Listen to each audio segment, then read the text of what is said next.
98 में आए थे। उसके बाद में अंग्रेज 1600 में आए थे। डच 1602 में, डेनिश 1616 में, फ्रांसी 1664 में और स्वीडन 1731 में।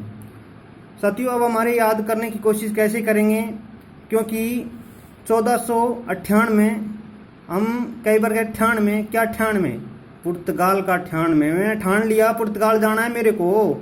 कहाँ जाना है? पुर्तगाल। ठान लिया, 98 97 98 यानी कि 98 में क्या रहा है? 98 के दौरान क्या ठान लिया? क्या ठान लिया? पुर्तगाल में जाना है 1498 में। उसके बाद में अंग्रेज आए थे 1616 यानी कि 16 में आए थे। देखो, अंग्रेज 1600 में आ गए, डच 1602 में आ गए। देखो यहाँ दो शब्द मिल रहा है, यानी कि व्यंजन डच दो है, 1 और 2। यहाँ कितना है? 2। 1602 याद हो जाएगा। डेनिश 1616, कोई दिक्कत नहीं, क्योंकि डेनिश की डबल मात्रा मिल रही है, तो समान आधार पर कोई समान शब्द मिल जाए। यहाँ 1616 यानी कि समान, देखो एक मात्रा ये रही और एक मात्रा ये थी, और यहाँ 1616 कर देना। उसके बाद में फ्रांसी 1664 और स्वीडन 1600 यानी कि 1731। ठीक है ना? याद करने की कोशिश करना, 2-3 बार ये समान आते। 1400 को छोड़ने के बाद में 1600 1600 1600 1600 और 1700, 1600 1602 1616 1664 16 यानी कि 1731। चलो साथियों, आगे चलते हैं मित्रों। पुर्तगालियों के पुर्तगाली यात्री वास्को डी गामा सर्वप्रथम 17 मई 1498 में भारत के पश्चिमी तट पर कालीकट में आया था। कैसे याद रखेंगे? वास्को डी गामा सर्वप्रथम 17 मई कब आया था? 17 मई 1498 में आया था। कैसे याद रखेंगे? 17 को खतरा किसका? वास्को डी गामा का। तो वास्को डी गामा कब आया था? देखो, दिनांक याद करने में बहुत ज़्यादा कठिनाई आती है, और कई दिनों तक या कई महीनों तक याद करने की कोशिश करते हैं, पर वो भूल जाते हैं। देखो, आप इमेज बनाकर पढ़ो, इमेज बनाकर, जैसे कि 17 मई 1498 में कैसे याद रखेंगे? 17 वास्को डी गामा आया था। वास्को डी गामा आया था, देखो कितना बड़ा है वास्को डी गामा। सर्वप्रथम 17 मई, 17 को खतरा, और मैं यानी मर गया। 17 को खतरा, कोई इंसान क्या है? 17 का खतरा, तो मैं 17 मई 1498 को। आप इमेज बना के पढ़िए, और मैं जो बोल रहा हूँ उसको याद करने की कोशिश करना। चलो मित्रों, वो आगे चलते हैं। यानी कि 17 मई 1498 में भारत के पश्चिमी तट पर कालीकट में आया था। वहाँ के हिंदू शासक कौन था? जमुरीन था। यह याद करने की कोशिश करना, बहुत इंपॉर्टेंट है। कौन था? जमुरीन था। कौन था? जमुरीन था। कौन था? जमुरीन था। इनका स्वागत किया गया था। यानी कि जमुरीन ने किसका स्वागत किया था? वास्को डी गामा का स्वागत किया। आओ आओ हमारे मेहमान पाहुणाओ, हमारे भारत में तो अतिथि देवो भव है, ये भी एक श्लोक है। उसके बाद में भारत में प्रथम पुर्तगाली फैक्ट्री की स्थापना यानी कि कब हुई थी? 1503 में कोची में हुई थी। कहाँ हुई थी साथियों?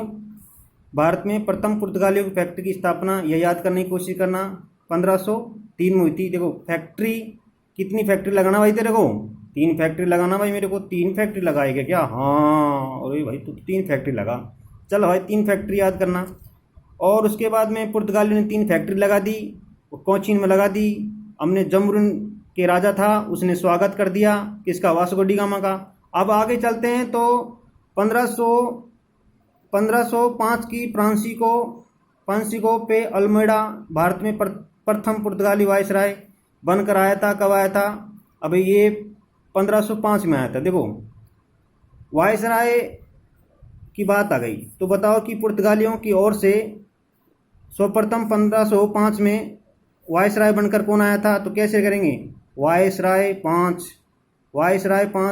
तो 1505 में फ्रांसिस्को अल्मेडा। कौन? अल्मेडा। देखो, जो हमारे स्वरों इनकी स्वरों में ए पहला आता है, तो ऐसे याद करने की कोशिश करना। पुर्तगालियों की बात चल रही है, और पुर्तगालियों में सर्वप्रथम वायसराय बनकर कौन आया था? फ्रांसिस्को पे अल्मेडा। तो एफ और ए शब्द मिल जाए तो अल्मेडा अल्मेडा अल्मेडा अल्मेडा, ऐसे याद करना। भारत के प्रथम पुर्तगाली वायसराय बनकर कब तक आया था सर? ये रहा था सर 1509 तक रहा था। ठीक है ना? यानी कि 1505 तक आया था वायसराय बनकर, और 1509 तक रहा था। कौन था? अल्मेडा। कैसे रखेंगे? अल्मेडा। तो यानी कि शहरों में पहला क्या आता है? ए आता है, और ए को हम याद करने की कोशिश करेंगे कि अल्मेडा कौन आया था? अल्मेडा आया था। कौन आया था? अल्मेडा आया था। चलो साथियों, अब आगे चलते हैं। अब हम 1509 की बात करेंगे। 1509 में अल्फोसो दे अलबुरुक, नाम थोड़ा अटपटे हैं, याद करने की कोशिश करना, 2-3 बार याद करेंगे तो याद हो जाएगा। देखो यह है कि 1503 में अल्फोस दे अलबुरुक इनकी अलबुकरक नाम इनके फ्रांसो दे अलबुकरक भारत में पुर्तगालियों का वायसराय बना था। तो क्वेश्चन कई बार बताओ कि भारत में पुर्तगालियों का वायसराय कौन बना था? 1509 की बात चल रही है, ठीक है ना। इसके भारत में पुर्तगालियों की शक्ति का वास्तविक संस्थापक माना जाता है। किसको? तो क्वेश्चन बनेगा कि हमारा पुर्तगाली शक्तियों का वास्तविक संस्थापक कौन था? कौन था वास्तविक संस्थापक? तो साथियों, वास्तविक संस्थापक की बात आती है तो वास्तविक संस्थापक अल्फोंसो दे अलबुकरक, ठीक है ना, ये था। ओके, कब आया था ये? 1509 में आया था। चलो साथियों, आगे चलते हैं। कोचिन को अपना मुख्य यानी कि मुख्य हेडक्वार्टर बना दिया। क्या बना दिया इसको? हेडक्वार्टर बना दिया। क्या बना दिया इसको? हेडक्वार्टर बना दिया। 1510 की बात है ये। बीजापुर में यूसुफ आदिल शाह से गोवा को जीत लिया था। किसने? पुर्तगालियों ने बीजापुर के यूसुफ खां आदिल शाह से गोवा जीत लिया था, और 1510 में हेडक्वार्टर बना दिया। किसको? कोचीन को बना दिया। चलो आगे चलते हैं। देखो, जो हमारी प्रिंट की मशीन होती है ना, प्रिंट प्रेस की स्थापना पुर्तगालियों ने की थी। और जो हम तम्बाकू पीते हैं, नशाबाजी करते हैं, जो तम्बाकू खेती प्रचलन, सर्वप्रथम तम्बाकू खेती प्रचलन करने वाला कौन थे? तो याद करने की कोशिश करना, क्योंकि ये क्वेश्चन आ जाता है कि बताओ कि सर्वप्रथम यानी कि तम्बाकू खेती करने का प्रचलन कौन लाए थे? तो हम बताएंगे पुर्तगाली। कैसे रहेंगे? अरे भाई पुर्तगाल। देखो यहाँ तो पै आ गया, याद करने को इनकी समझने की कोशिश करना। प्रिंट पै फॉर पुर्तगाल, ऐसे लिखा था ना पुर्तगाल, तो क्या गया? पुर्तगाल पै आ गया। और पै फॉर प्रिंटिंग प्रेस की स्थापना किसने की थी? पुर्तगालियों ने की थी। अब पै के बाद हम तय, देखो यही से ही तय, तम्बाकू पिएंगे, तम्बाकू की खेती का प्रचलन कहाँ था? पुर्तगालियों से। चलो साथियों, आगे चलते हैं। हम डचों की बात करेंगे, यानी कि डचों की बात करेंगे। जैसे कि अब है डच, तो डच कंपनी का आगमन होता है अब, यानी पुर्तगालियों में पढ़ने के बाद में डच आ गए। ऐसे तो कह रहे हैं सर अंग्रेजों की बताई थी, कहते अंग्रेजों की पढ़ने कंपनी की स्थापना की बात चल रही है यहाँ पर। पुर्तगालियों के पश्चात डच भारत में आए थे। ये नीदरलैंड, यानी कि कैसे याद रहेंगे? पुर्तगालियों के पश्चात डच भारत में आए थे। नीदरलैंड या हॉलैंड के निवासी थे। तो कई बार किसी बताओ कि जो हमारे डच थे या कहाँ के निवासी थे? ये नीदरलैंड और हॉलैंड के निवासी थे। कहाँ के थे? नीदरलैंड हॉलैंड के निवासी थे। चलो साथियों, आगे चलते हैं। तो यानी कि 1596 की बात आती है। कब आती है? 1596 ईस्वी को कॉर्नेलियस डी हाउडमैन, कौन था ये? हाउटमैन, कौन था ये? हाउटमैन था, आने वाला प्रथम डच नागरिक था। प्रथम डच नागरिक कौन था ये? Cornelius D Houtman. देखो साथियों, ये यूरोपीय कंपनी का जो आगमन होता है ना, तुम कितनी किताब पढ़ लो फिर भूलने की कोशिश करेंगे, क्योंकि आपको ये एक समान आधार पर शॉर्ट ट्रिक बताई जाती है। ये शॉर्ट ट्रिक के आधार पर इनको याद करने की कोशिश करती है, और आप इमेज बना के इनकी एक से ऊपर रिलेटिव करके याद करने की कोशिश करो, क्योंकि ये नाम पे ऐसे भी देखो। कॉर्नेलियस डी हाउटमैन भारत में आने वाले प्रथम नागरिक था। तो क्वेश्चन पहला कौन था? डच आने वाला प्रथम नागरिक। आपको बताया भी था मैंने। कब आए थे? 2 शब्द थे, 1602 में आए थे। इन्हीं कंपनी की स्थापना 1596 में हो गई थी। कॉर्नेलियस डी हाउटमैन भारत में आने वाले प्रथम नागरिक थे। उसके बाद डच ईस्ट इंडिया कंपनी की स्थापना 1602 में कर दी। मैंने आपको बताया था कि कब कर दी? 1602 में हॉलैंड में हुई थी। कहाँ हुई थी सर ये बताओ? हॉलैंड में हुई थी। कहाँ फोड़ेंगे? देखो ये हमारे पास डी है, और डी फॉर हैच, हॉलैंड, यानी कि डी फॉर डी लगा, डी यानी डच, और हेडक्वार्टर यानी कि पहली बार इन कंपनी की स्थापना कहाँ कर दी? हॉलैंड में कर दी। कब कर दी? 1602 में कर दी। कोई दिक्कत नहीं, आगे चलते हैं। डचों ने भारत में आने वाली पहली व्यापारिक फैक्ट्री कोठी 1605 में इसमें मछलीपट्टनम में स्थापित की थी। अब क्वेश्चन नहीं पूछेगा, ये बताओ सर आपने डच ईस्ट इंडिया कंपनी की स्थापना सन 1602 में हॉलैंड में कर दी। यह बात भी सही है। ये स्थापना करती ईस्ट इंडिया कंपनी आई थी। डचों ने भारत में अपनी पहली फैक्ट्री, ये ईस्ट इंडिया कंपनी के द्वारा, और ये अपने पहली फैक्ट्री के अपने कार्य के हित पर डचों ने भारत में आने अपनी पहली व्यापारी फैक्ट्री 1605 में कर दी। कहाँ कर दी? मछलीपट्टनम में। कहाँ कर दी? मछलीपट्टनम में कर दी। कहाँ कर दी? मछलीपट्टनम में कर दी। चलो भाई कोई दिक्कत नहीं, आगे चलते हैं। कब कर दी? 1605 में करना, 1605 में कर दी। अब आती है 1759 में बेदरा का युद्ध। अब ये इम्पोर्टेंट है कि पूछ रहता है कि बताओ कि बेदरा का युद्ध किस किस के बीच में हुआ था, तो हम बताएंगे भाई बेदरा का युद्ध हुआ था जो अंग्रेज और डचों के बीच में हुआ था। किस किस बीच में? देखो ये तो हो गया अंग्रेज, ये अंग्रेज हो गया, ये क्या है? डच हो गए। अब ये होगा बेदरा, क्या होगा? बेदरा। किसका? बेदरा, बेदरा युद्ध कब हुआ था? 1759 में हुआ था। कब हुआ था? 1759 याद करने की कोशिश करना। एकम 60, 17 एकम 60 ऐसे याद करना। अंग्रेज और डच, यानी कि अंग्रेज और कौन था? डच। E for D. कब? 1759 में। अब देखो ब्रिटिश कंपनी का आगमन हो जाता है। डचों के बाद में कौन आता है? British company. आपको बताया था अंग्रेज आ गए थे। अब 1600 ईस्वी में भारत में ईस्ट इंडिया कंपनी की स्थापना अंग्रेजों व्यापारियों ने इंग्लैंड की महारानी एलिजाबेथ, आपको मैंने पहले पिछली वीडियो में बता रखा, विस्तार रूप से इसको देख लेना।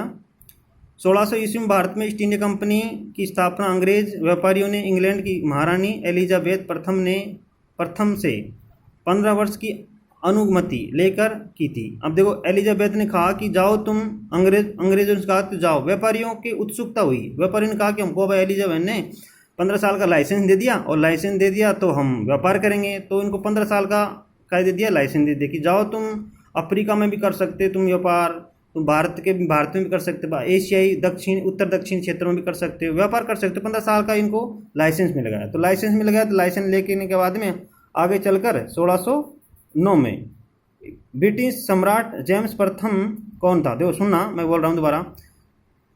1600 ईस्वी में भारत में ईस्ट इंडिया कंपनी की स्थापना अंग्रेज व्यापारियों ने इंग्लैंड की महारानी एलिजाबेथ प्रथम से 15 वर्ष की अनुमति से लेकर, कितने वर्ष की? 15 वर्ष की। तो क्वेश्चन क्या है?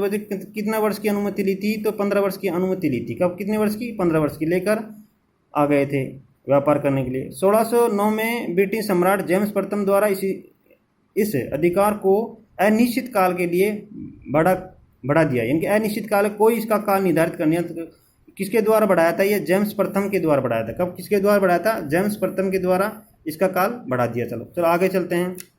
मुगल दरबार में आने वाले प्रथम अंग्रेज कैप्टन हॉकिंस, देखो दोबारा बोल रहा हूँ, मुगल दरबार में आने वाला प्रथम अंग्रेज कैप्टन हॉकिंस जो जेम्स प्रथम के राजदूत के रूप में 1609 में जहांगीर के दरबार में आया था। देखो क्वेश्चन कई बार पूछे कि बताओ कि जहांगीर के दरबार में पहला राजदूत अंग्रेजों को बनकर कौन आया था? तो कौन आया था? ये कैप्टन हॉकिंस आया था। प्रथम अंग्रेज कैप्टन हॉकिंस, जेम्स प्रथम, यानी कि ये किसका राजदूत था? जेम्स प्रथम का था यह राजदूत, ठीक है ना। तो हम क्या लगाएंगे उत्तर? अंग्रेज को जो वायसराय बनकर, यानी कि दरबार में राजदूत बनकर आया था, वो अंग्रेज कैप्टन हॉकिंस था। किसके दरबार में आया था? ये जहांगीर के दरबार में आया था। कब आया था? 1609 में आया था, ठीक है ना। देखो आपको मैं हर चीज़ कॉन्सेप्ट क्लियर करा के जा रहा हूँ, वीडियो लगातार देखिए और अच्छी लगे तो लाइक भी करना, है ना। देखो भारत में आने वाला पहला अंग्रेजी जहाज कौन सा? Red dragon. देखो नाम ही कैसे आ रहा है? Red dragon. किसका ड्रैगन? देखो अंग्रेजी बात आ रही है तो इन्हें देखो रे आ रहा है। रे भी 4 प्रकार के होते हैं। कितने प्रकार होते हैं? रे 4 प्रकार। ये प्रकार का रे, ये प्रकार का रे नहीं है, ये प्रकार नहीं, रे ये प्रकार का है। देखो ड्रैगन, अब यहाँ ये रे प्रकार का है, ये रे प्रकार। जिस तरह रेड ड्रैगन जो शब्द आ जाए, क्योंकि एग्जाम हॉल में कई ऐसे शब्द आएंगे, रेड ड्रैगन, रेड प्रोडन, रेड ड्रैगन, ऐसे शब्द आएंगे, तो आपको रेड तो है ही कॉमन है, रेड तो सब में आएगा, तो आपको ड्रैगन लगाना। क्या लगाना है? ड्रैगन। रे जो शब्द पीछे लगाना है, रे डबल, ये रे लगा हो ना, इसको लगाना है, ठीक है ना। अंग्रेजी में ये लगा है, तो जहाज कौन सा? रेड ड्रैगन आया था। चलो साथियों अब आगे चलते हैं।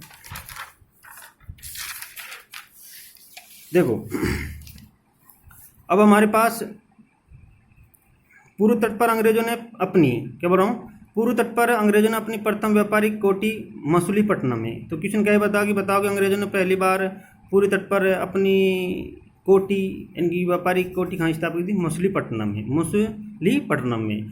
1611 की बात आती है सर, ये बताओ कि 1611 में हुआ क्या था सर? ये बताइए 1611 में क्या खोली गई थी, क्या कर थी? खोली गई थी, जबकि पश्चिमी तट पर सूरत में 1603 में व्यापारिक कोठी की स्थापना करती। देखो याद, आप ये कंपनियों की स्थापना के बारे में थोड़ा याद करना पड़ेगा। ऐसा नहीं कि क्वेश्चन ऐसे, इनमें से ज़्यादातर क्वेश्चन आगे बताओ कि पश्चिमी तट पर कब की थी? 1613 में की गई थी। तो बताओ कि पूर्व तट पर कब की थी? मछलीपट्टनम। देखो पूर्व तट, देखो हमारे पास 3 तट, एक तो ये तट, यानी कि एक तो ये तो हो गया पश्चिमी तट, क्या हुआ? पश्चिमी तट हो गया, और ये हो गया पूर्व तट। देखो पूर्व तट की बात होती है, ये यहाँ पूर्व तट की बात हो रही, किसी पूर्व तट की बात हुई। पूर्व तट में, पूर्व तट की बात है, पूर्व तट की कोठी कब स्थापना हुई थी? 1611 में हुई थी। अब देखो जो पश्चिमी तट की है सूरत, सूरत कहाँ पड़ता है? गुजरात में पड़ता है। गुजरात में पड़ता है तो गुजरात में स्थित है, और गुजरात में स्थित है 1613 में। कहाँ की? 1613 में की गई थी। तो 1613 में कहाँ की थी? सूरत में की गई थी। अब मछलीपट्टनम कहाँ की थी? ये पश्चिमी, इस क्षेत्र में यहाँ पड़ता है, ये कहाँ पड़ता है? ये मछलीपट्टनम, मछलीपट्टनम पड़ता है, कहाँ पड़ता है? ये पड़ता है। अब देखो 1611 में की बात हो गई। अब 1611 में व्यापारिक कोठी स्थापित कर दी। चलो साथी, अब ये याद करने की कोशिश करना कि पूर्व क्षेत्र में कब इसकी स्थापना हुई थी और पश्चिमी क्षेत्र। देखो पश्चिमी क्षेत्र की बात कैसे याद रखेंगे? 1613 की बात है, 13 है 1613 ने 16 देखो पश्चिमी ऐसे लिखा जाता है, पश्चिमी शब्द है, तो पश्चिमी शब्द देखो 1613 की बात है। देखो कितनी संख्या है? 13 है, और यहाँ से 1611 का गया पूर्व क्षेत्र। अब देखो छोटा ही शब्द है, छोटी संख्या है, ठीक है, छोटा ही शब्द है, छोटी संख्या है। तो यहाँ क्या होता है? मछलीपट्टनम। देखो छोटा के लिए बड़ा और बड़े के लिए छोटा, यहाँ सूरत आ गया, क्या है? सूरत आ गया, ठीक है ना। अब देखो साथियों, अब यहाँ आगे चलते हैं, मैंने थोड़ा बहुत लिख दिया, कुछ आपको डिस्टर्ब होगा बट समझने की कोशिश करना, ठीक है साथियों। देखो पहली बार सूरत में 1608 ईस्वी में व्यापारिक कोठी स्थापित करने वाला प्रयास किया था। प्रयास चल रहा है यहाँ पर, तो कि ऐसा भी हो जाए तो हमारा कोठी स्थापित हो जाए। तो ये व्यापारिक कोठी स्थापित करने का प्रयास सूरत में कर दिया, कोई दिक्कत नहीं, खास बात नहीं है, याद करने की इतनी कोशिश मत करना इसको। अब देखो फ्रांसीसी कंपनी का आगमन देखो कैसे कैसे। फ्रांस ईस्ट इंडिया कंपनी की स्थापना, देखो फ्रांस ईस्ट इंडिया कंपनी की स्थापना 1664 में हुई थी। फ्रांस के शासक लुई 14वें के समय वित्त मंत्री कोलबर्ट, कौन था? कोलबर्ट था। क्वेश्चन क्या बता कि बताओ कि फ्रांसियों की जो ईस्ट इंडिया कंपनी कब आई थी, स्थापना कब हुई थी? ये 1464 में की। फ्रांस देखो 1464 में इंसान क्या होता है? फंस जाता है, क्या पड़ता है? फंस जाता है। तो ऐसे याद रखना 1464 में फ्रांस फंस गए, 1464 में फंस गए, फ्रांस फंस गए, ओके। लुईस 14वें प्रथम वित्त मंत्री कोलबर्ट द्वारा स्थापित की थी। अब देखो अंग्रेजों और फ्रांसीसियों के बीच यूरोपीय एवं भारतीयों कारणों से 3 युद्ध हुए, और जिन्हें हम कर्नाटक का युद्ध बोलते हैं अंग्रेजों बीच में, इनके नाम से जाना जाता है। इस युद्ध के दौरान 1760 की बात है, दोबारा होना 1760 में वाड़ीवांस का युद्ध हुआ था। ये इंपॉर्टेंट है, वाड़ीवांस का युद्ध कब हुआ था? वाड़ीवांस का युद्ध हुआ था 1760 में होता। वाड़ीवांस किसका वांस? 1760। अब मैंने आपको वाड़ीवांस का युद्ध के बारे में बताया, किस किस के बीच में हुआ था?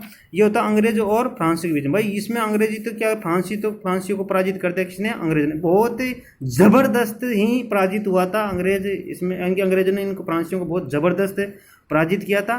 और साथियों ये आपको वीडियो कैसी लगी आप कमेंट बॉक्स में लिखिए, और अच्छी लगी तो चैनल को सब्सक्राइब करना और लाइक करना। ओके, थैंक यू, जय भारत माता की।